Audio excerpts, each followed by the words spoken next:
Hello student, today in this video we are going to learn about the Rowlatt Act and non-cooperation movement. So we are learning lesson number 3. So first of all I will tell you about the Rowlatt Act. So what was this Rowlatt Act? Rowlatt Act was passed by government, means British government, by the Central Council in March 1919. So first of all, why this law act is called as the Rowlatt Act? Because Rowlatt Act was passed by the recommendation of the Rowlatt Committee, which was headed by Sidney Rowlatt, a British judge. So Sidney Rowlatt recommended this act, that's why he was the chairperson, he was the president of this committee, and the law made by the Rowlatt Committee, that's why it is named as Rowlatt Act. So now we will learn what was this Rowlatt Act.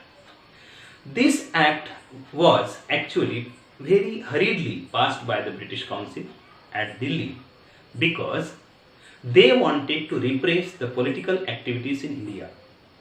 This act gave government enormous right to repress the political activists, and detention of the political leader or political activist for 2 years without any trial, means without giving any reason, without running any case.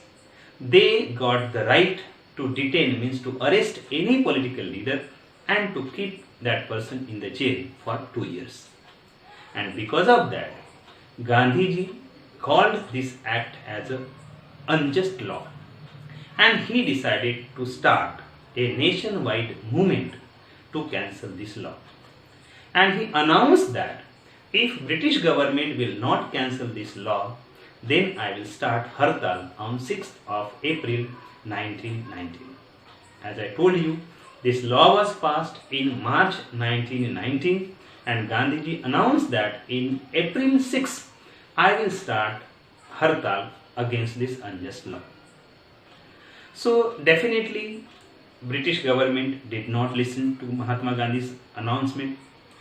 That law was passed against the united opposition of the British, means Indian members, and because of that, at the different towns, means in the different towns, rallies were organized, workers went on strikes, shops were closed down, and now British government started scaring that they can disrupt the lines of communication, means railways and telegraphs, and British government decided to clamp down on the activists, and because of that they started very much repressive methods against the political leaders. So local leaders were picked up from the Amritsar. Gandhiji was debarred to enter in Delhi, and everywhere they started repressive methods against the political leaders.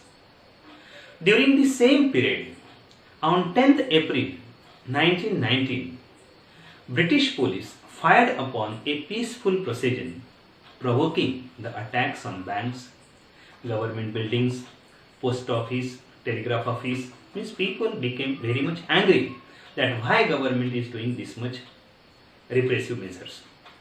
And because of that, martial law was imposed in Amritsar, and General Dyer took the command as the Commissioner of Amritsar. So this General Dyer became the head of that city, head of the police department, and he started martial law there, and which led to the very unfamous incident, that is Jallianwala Bagh incident. So what was the Jallianwala Bagh incident? As you know, on 13th April 1919, there was one meeting held in Jallianwala Bagh garden in Amritsar, which is public garden. Some people came there to oppose the repressive measures of the government, and some came to celebrate the Baisakhi fair, means their traditional fair, in that garden. As all people came from the outside, these all people were unaware about the martial law imposed in the city. And by taking the advantages of this position, General Dyer reached there with his police, and he closed the exit gate, and he fired upon the people, and near about 300 innocent people were killed. And when he was asked, he told that I did this to create a moral effect, a terror, a fear among the people of India, in the minds of the Satyagrahis, or in the minds of the people, those who are participating in the freedom struggle. So as the news of this Jallianwala Bagh incident spread in the cities, in the most of the cities of the North India, people came on the street. They started attacking on the police station, banks, post office, and at the same time, British government also responded very brutally. They started flogging the people, they started beating the people, they started arresting the people. They asked the people to crawl on the road. Even they asked them to rub the nose, and even they asked them to salam every sides of the British government. So in this process, people became more aggressive and they started attacking on the British people. And when Gandhiji saw that this hartal or this movement is turning too much violent, Gandhiji called off the movement. And now Gandhiji thought that we have to rethink about this process. And again he thought that really, if we want to make our struggle nationwide, it is not possible without taking the help of the Muslim people, because he was knowing that in India, if we want to organize the successful movement, then we have to work together, Hindu and Muslim should work together. So now we will see the other side of this story.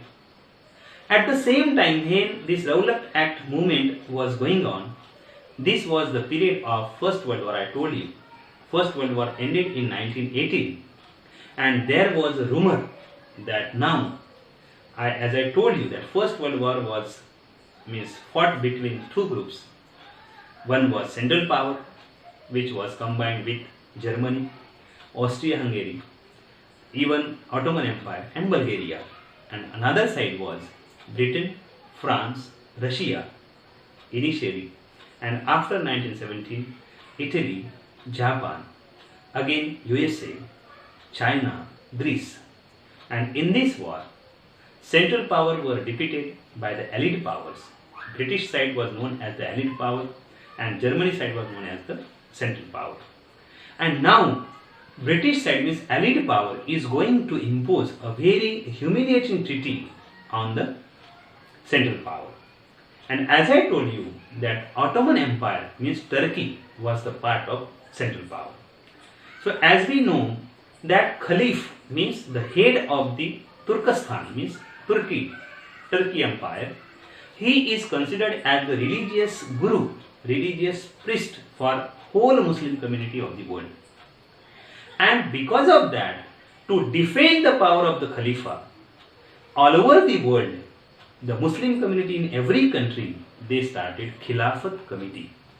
And in India also, for the same purpose, the new generation Muslim leader, Muhammad Ali and Shaukat Ali, they established Khilafat Committee in Bombay, and they wanted to get the support from the Mahatma Gandhi, Congress, for their purpose. And Gandhiji also thought that this is the very good opportunity for the Congress also to continue the freedom struggle.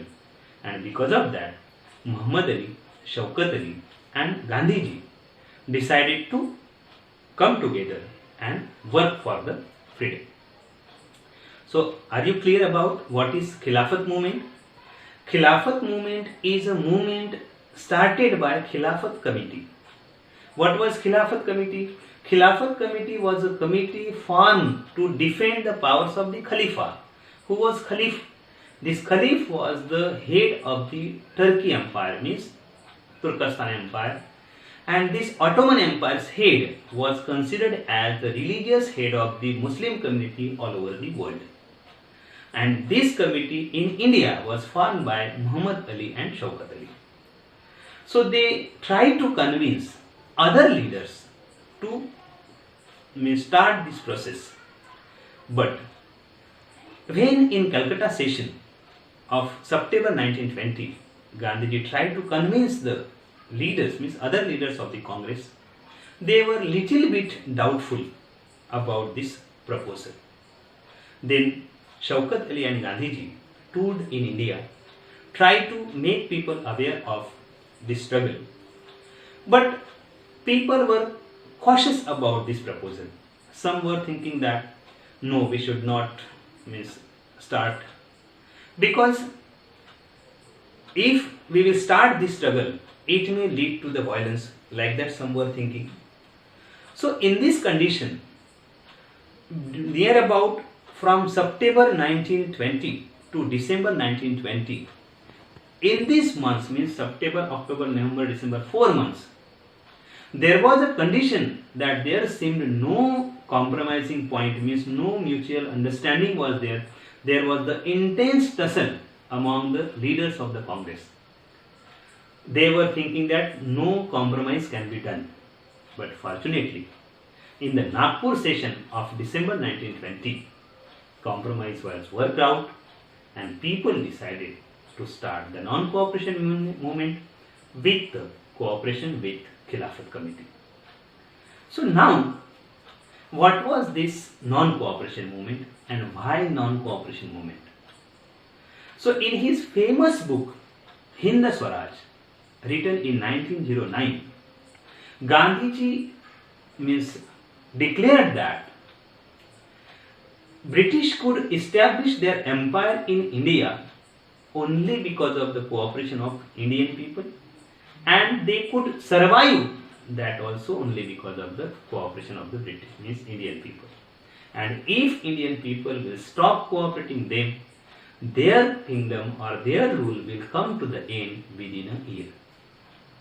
It means British people were handful, they were running their administration with the help of the Indian people, and because of that, if Indian people will stop cooperating them, automatically it will come to the end.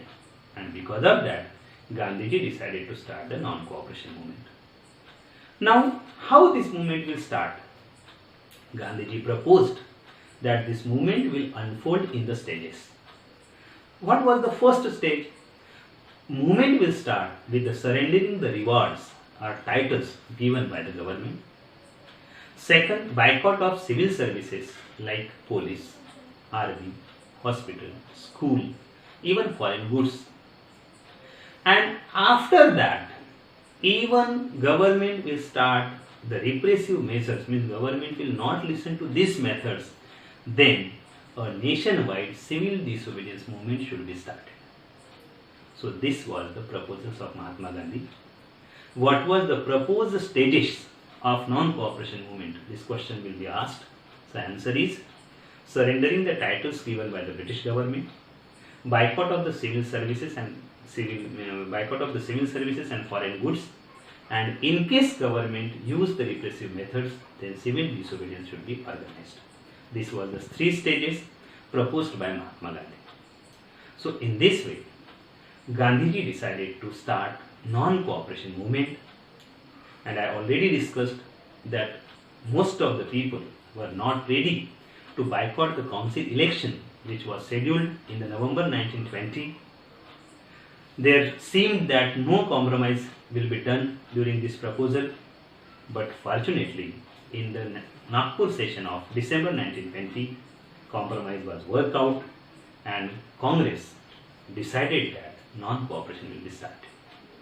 So in the next video, I will tell you how this movement worked out, who participated in it, and what was the result of this movement. So for today, I will stop here. I will repeat the question again. What was Rowlatt Act? What was the reactions of the Rowlatt Act? Then what was Jallianwala Bagh incident?